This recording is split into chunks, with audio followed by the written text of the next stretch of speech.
পর্যন্ত টাইগারদের সংগ্রহ 4 উইকেটে 74 রান। এই মুহূর্তে দুবাইয়ে আছেন রিপোর্টার সাব্বির মিথুন, সরাসরি যাচ্ছি তার কাছে। সাব্বির,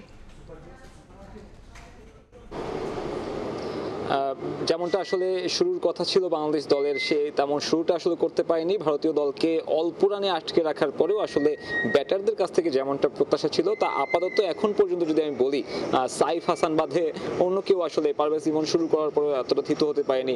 সেই পুরনো জুজু ভারতের বিপক্ষে আবারও ফিরে এসেছে দুবাইতে।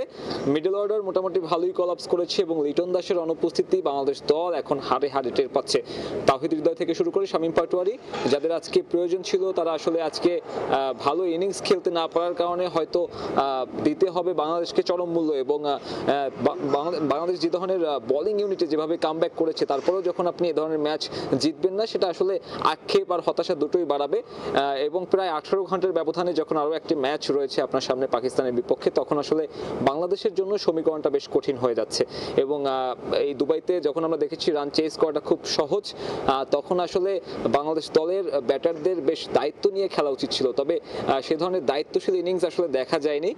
শুরু থেকেই আসলে পাওয়ার প্লেতে বাংলাদেশ দল ভুগেছে। তানজিদ তামিম শুরুতেই ফিরেছেন, সাইফ হাসান একটা প্রান্ত আগলে রেখে খেলেছেন এবং তিনি দেখাচ্ছেন আসলে কিভাবে ব্যাট করা উচিত এই ধরনের উইকেটে। তবে তাওহিদ হৃদয়, যিনি আসলে এই ম্যাচে তার উপর বড় দায়িত্ব ছিল লিটন কুমার দাস না থাকার কারণে, সেই তাওহিদ হৃদয় কিন্তু চাপের মুখে ব্যর্থ হয়েছেন। আকসার পাটেলকে উইকেট দিয়ে চলে গিয়েছেন এবং তাওহিদ হৃদয় হয়তো বাংলাদেশের জন্য ট্রাম্প কার্ড হতে পারতেন, কারণ সবশেষ ম্যাচেই তিনি 50 করেছেন।